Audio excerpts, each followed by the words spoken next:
Thank you all for being here. And I have to say, we had the chance this morning listening to other speakers, and it was really rewarding and quite exciting. And I'm also thrilled that I'm sitting here with two very close friends of mine, Rolf Meyer and Ibrahim. I should say Ibrahim is a more recent friend through Rolf in the last 5 years, when he was an ambassador in Washington from South Africa.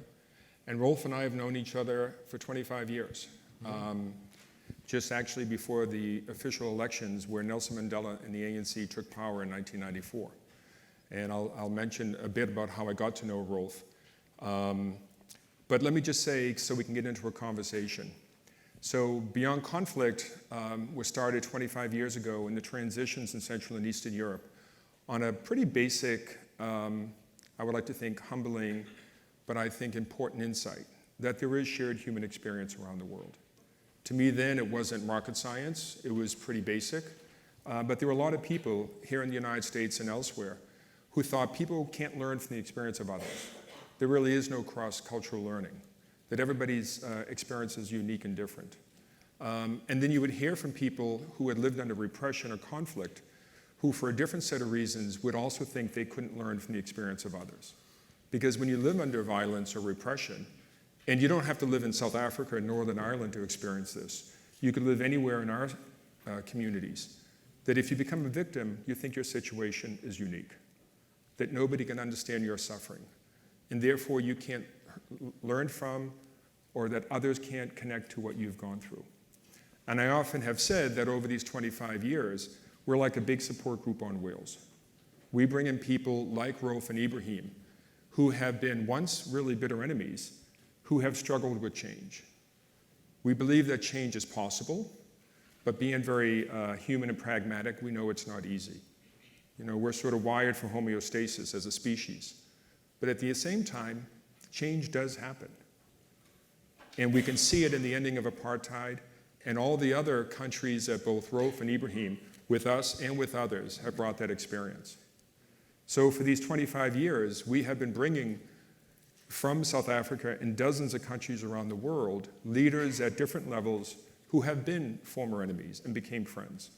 You know, combatants, paramilitaries, civil society, you know, all the different elements of people who are involved in really struggling through transformation and change. You know, I often say that there are no unique conflicts, but every conflict will have its own unique characteristics. And over these 25 years, we keep on looking for paradigms or keep on pushing and saying, what are we missing? What is it about the human experience that will give us yet another toolkit beyond personal experience to show people that change is indeed possible?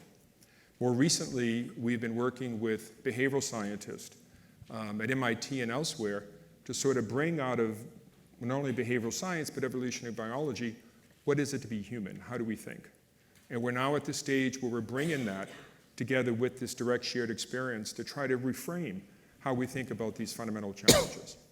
So for these 25 years, we have worked in nearly 75 countries and brought Rolf and Ibrahim and many others to share their experience, and not one-off.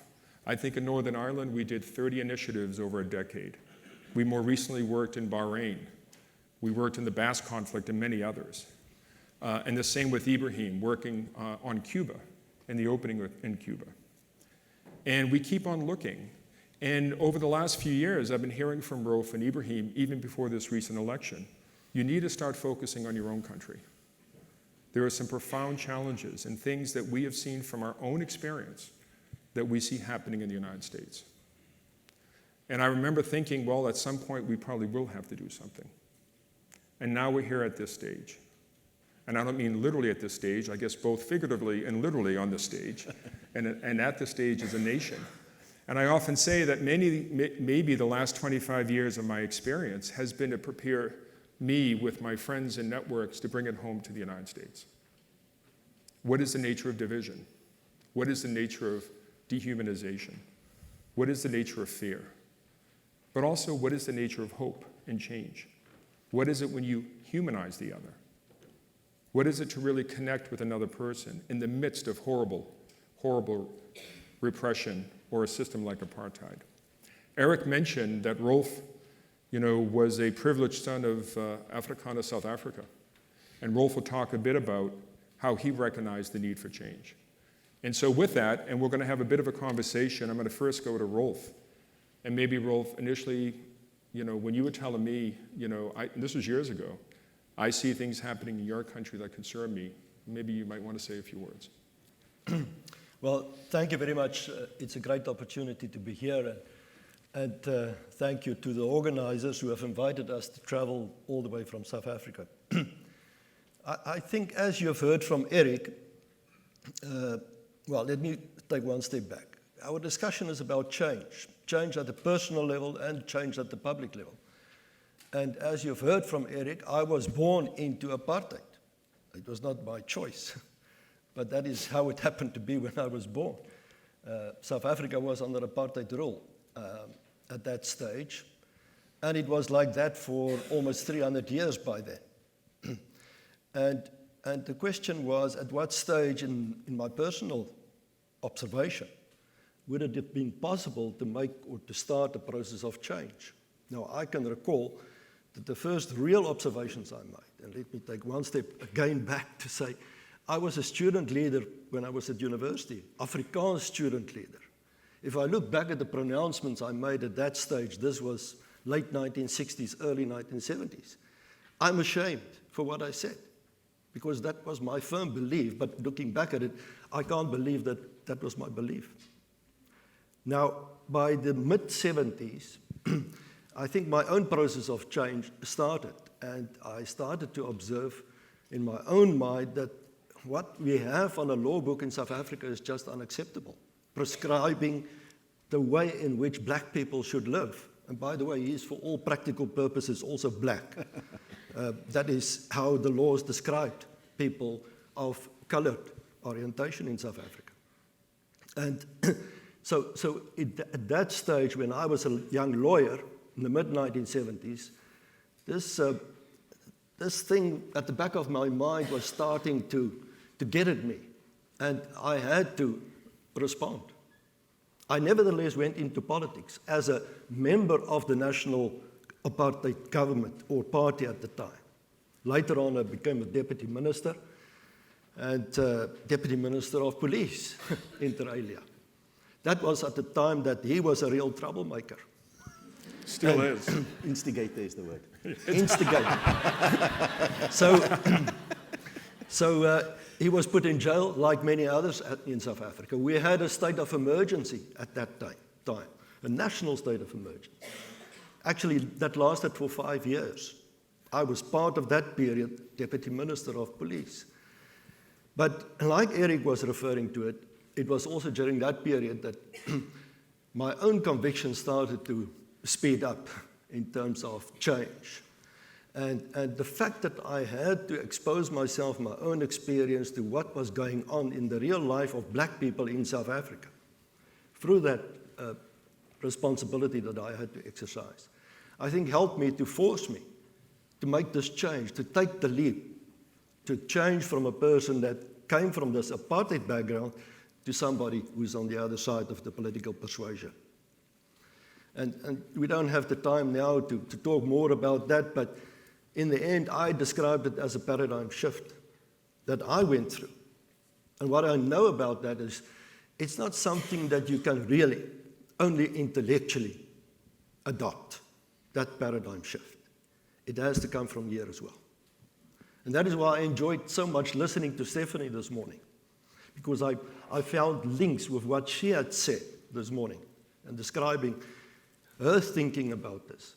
And I can find a link to that. What I'm basically now saying is that change is something that all of us have to be challenged with at some point in our lives, whether we are political representatives or whether it's at the social level in terms of relationships. And I think all countries need to face that consequence of the challenge of change at the relevant time.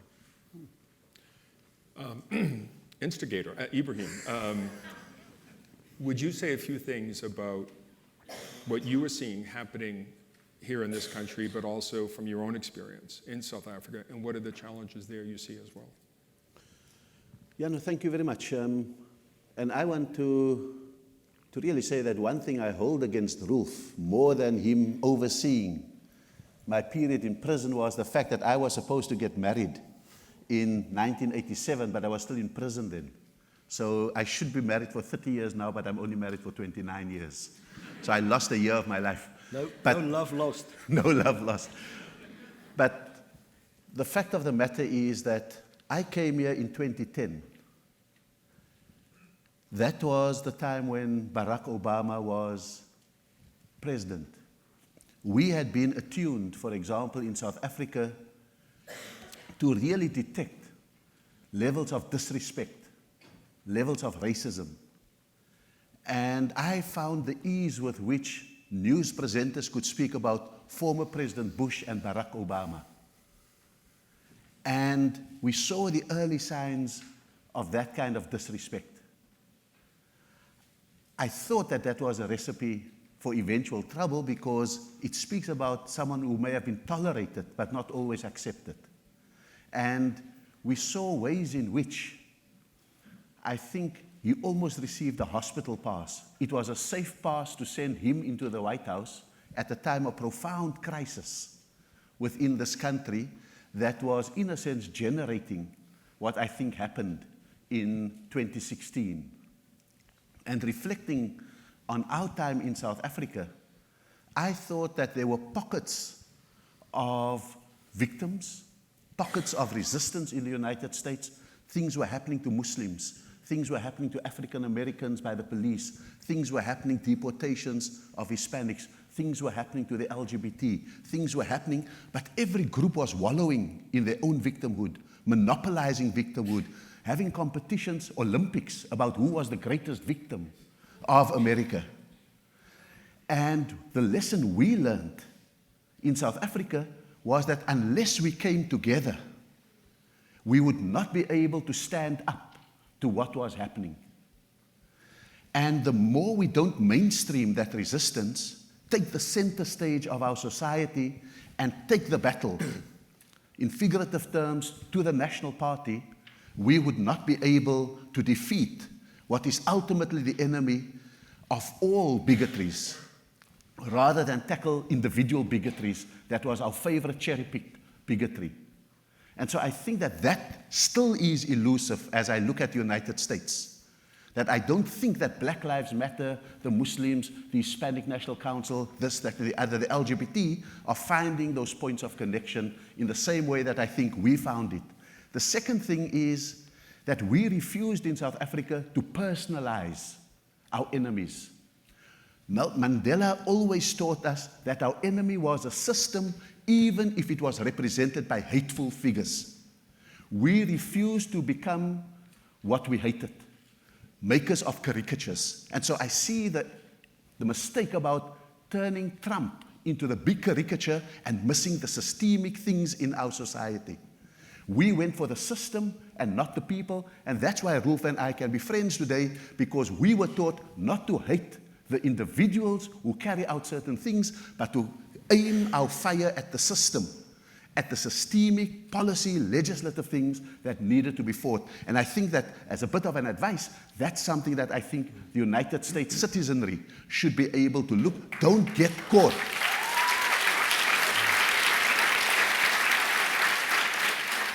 Don't get caught up by Trump mania because you're missing the big thing.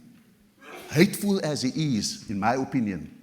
But don't get caught up in it because you are not making systemic changes and you are not finding connections with others who are equal, maybe lesser, sometimes bigger victims of you, of the system. And so that was absolutely important. And the third thing that I think struck me was, what is a definition of courage when you are faced by something going so horribly wrong? And I take the Kantian version of courage, which we applied in South Africa. Courage is not the opposite of cowardice. The opposite of cowardice is recklessness. Courage is the perfect middle. It is the ability to stand up when things are wrong and not to be a coward, but at the same time, it is the ability to stand up against reckless elements also who oppose it, because they mislead you.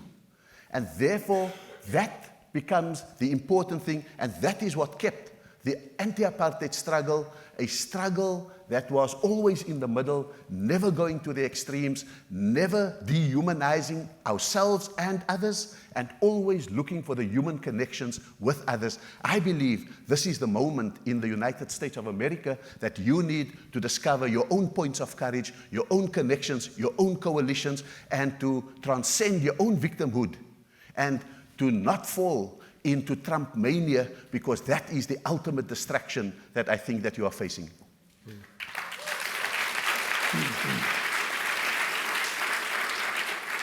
Ibrahim, you raised a question about awareness. So Nelson Mandela, yourself, and many other ANC leaders made the point, even before Mandela got out of prison, that we had to separate the Afrikaner people from the apartheid system, meaning we couldn't hold the Afrikaners collectively responsible for apartheid because they'd be so emotionally burdened. And they had nowhere else to go. They were the only white tribe of the continent. But you also just said something, Rolf, that for you, it was your increasing awareness of what it was to be an African in South Africa. And one of the challenges we have in this country is most white Americans don't have friends who are African American. And the reality is, there are a lot of well-meaning white Americans who are not aware of the daily lived discrimination and the accumulation of these slights and some profound economic realities. And I know where I live in Boston, the Federal Reserve Bank 2 years ago did a study on the color of wealth in the greater Boston area. For a white family, median wealth is $248,000. For a Latino family, it's $3,000. And for an African American family, it is $8. And I can give you other very disturbing statistics. But when I queried my friends who are white, and I point that out, they're not aware of that. They see what happens in Ferguson. They see what happens on the news when horrible incidents happen. But change, from what I hear you saying, is also the awareness on both sides of the lived reality of the other. The embodied lived experience of the other side. And for you, Rolf, I remember you telling me once, somebody asked you, what was it like in the days leading up where you actually negotiated away power? You said you felt great anxiety. Can you maybe talk about that, and then what you felt after you actually signed the agreement? Well, I think it was this drive, being convinced that we have to find a new future. We had the ability to define that new future as well. That it was this anxiety of knowing we have to go there, but we were not absolutely certain about what that end result would be. But then the relief when we actually made the agreement, and I will never forget that moment. I still get goosebumps when I think about it. In 1993, when we made the agreement and it was signed by Mandela and de Klerk, and I could go out and say, this was my moment of liberation as well, because I could unshackle myself, if that's the right word, from the past and open into this new future. And that helped me to cross that divide of where we were in the past, that line that was dividing us into a new joint future, a democratic future. But I think what is important in this regard, and latching on to what Ibrahim was saying, you know, the root and the basis of apartheid in South Africa, which I think is a fundamental problem that you find elsewhere in the world too, is the notion of superiority versus inferiority. Some people think they are better than others. Some people think they are better qualified, they are richer, or whatever. They are just superior to others. And what we had to scrap in South Africa, what we had to eradicate, was essentially that fundamental root of the problem. Because for 300 years we were coming with that problem. Whites, Europeans that came to our part of the continent, and for so many years thought they are superior. And once we succeeded in eradicating that paradigm, we could replace it with one where we're saying we're all equal. We are seriously on the same platform. And that is the difference which we managed in our lifetime, and which we were very fortunate, Ibrahim and I, to participate in our country. And I wish others could share more directly in that experience elsewhere where you find the same problem. I've observed this problem in so many places that you have mentioned, in Latin America, in Asia, in the rest of Africa. I'm doing work right now in Central African Republic, in Sudan and South Sudan and all those places, and everywhere it's this thing. Even between tribes and tribes, between ethnic communities and ethnic communities. One think they are superior to the other. And you talk about inclusion in between these comments. And I remember a friend of mine from Guatemala told me years ago that all conflict is fundamentally driven by exclusion. And I remember Rolf telling me early on that the reason why the South African negotiated agreement worked with all the issues that the country is facing today is because it was inclusive. And you know, we tend to look at South Africa from the outside as sort of motherhood and apple pie, that all these iconic figures. But the process you talked about in South Africa was not like you started day one, we know what inclusion looks like, let's put it to work. You struggled, both sides struggled. More people died, if I recall, from the day Nelson Mandela was released until you signed the agreement than the previous decades. And so when we look at inclusion, not as a sort of theoretical construct or as purely aspirational, for both of you, what does inclusion really mean in a way that we could think about it in this country? Maybe with Ibrahim. You know, in South Africa, in the Zulu language, the greeting is not hi or hello. It's not peace and how are you. The greeting is sawubona. I see you. You see, inclusion at its essence is seeing someone else not as a caricature, but as a real person, finding a human connection. And therefore, we have a mantra in South Africa, when in doubt, include. And so people made fun of us when we wrote a constitution that recognized 11 languages. But why have one when you have this wonderful diversity of languages that everyone on their deathbed, in the hospital, in the court, when they're fighting for their life, needs to speak in the language that they are, and the courts must give a translator. We are the country with the most number of colors in our flag, 6. But it's a convergence of so many different traditions we have been contending before, but now flowing into one. We are a country that has an anthem that includes 5 languages, never repeating itself. But every community sees themselves in that language. And so when in doubt, include. Whereas I think that you may be suffering from an assimilative drive, become like us, become the same as us, whereas there may be a wonderful world of diversity waiting for you. And I think that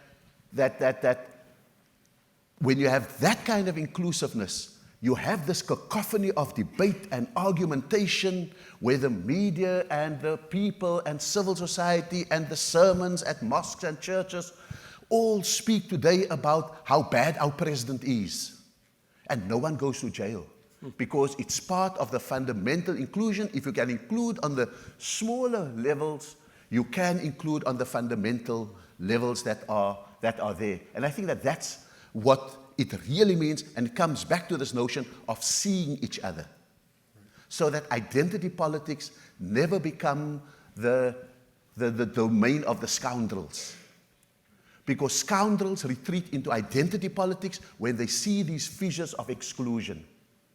They enter an echo chamber in which they say, I know you don't feel at home. Come with me. I will make you great again. One of the things that we're going to be doing, and both Ibrahim and Rolf will be participating as authors, is in a book that we've been asked to do that we're calling Letters to America. And the idea of the book is to say, if you had a chance to write a letter to the American people, what would you tell them at this stage? What would you tell them at this moment when we heard today, we've heard in many places, how do we understand this moment? Where do we go from here? How do we avoid the mistakes that are going to play into further division? And let me just turn to you, Rolf, as we come to the near closing.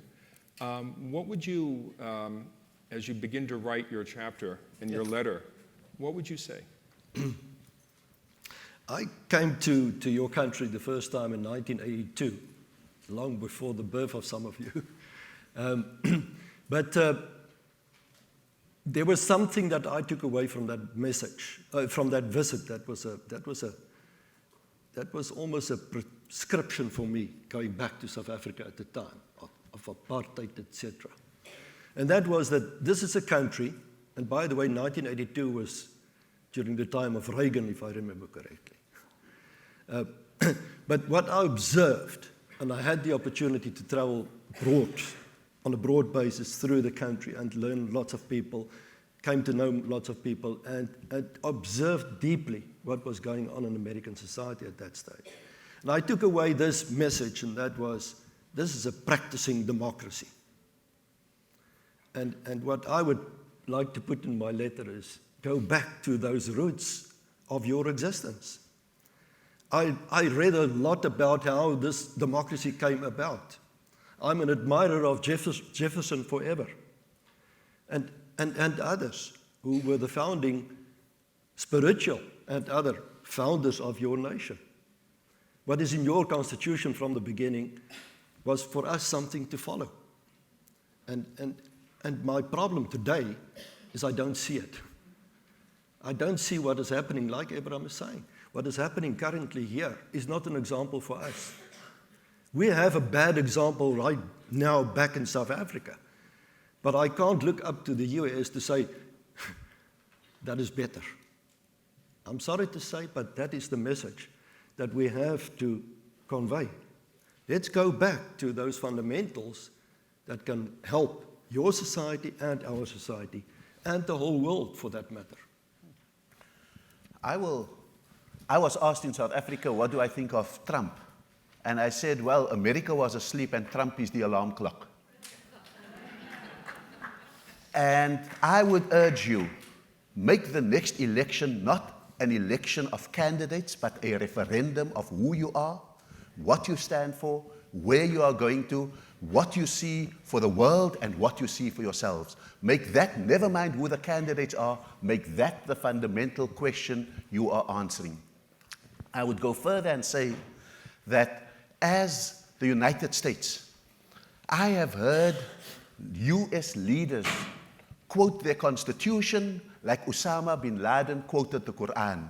No context, no progression, and no interpretation that is upgraded.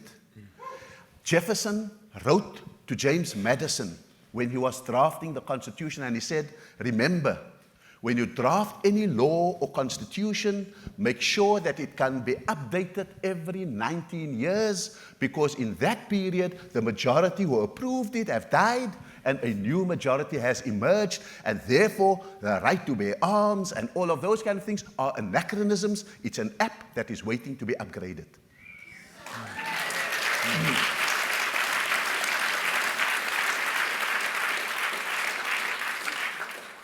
Well, with that, I'm going to thank all of you and my two colleagues, and I have a minute, and I will just say that when Rolf talked about the new Constitution and his paradigm shift, I like to remind people, imagine in 1961 if George Wallace had stood on the steps of the state capitol in Alabama and said that all whites and African Americans in this state are equal people. People would have been shocked. But for Rolf in the early 90s to be standing and say, we need a constitution where we are all equal, is as profound a transition. And let's not forget that that was profound transformation. And so I'm excited as an American who has worked with these friends and others to bring this experience back home. And I think everything we heard today just resonated. So with that, thank you for giving us the time. Thank you. Thank you very much.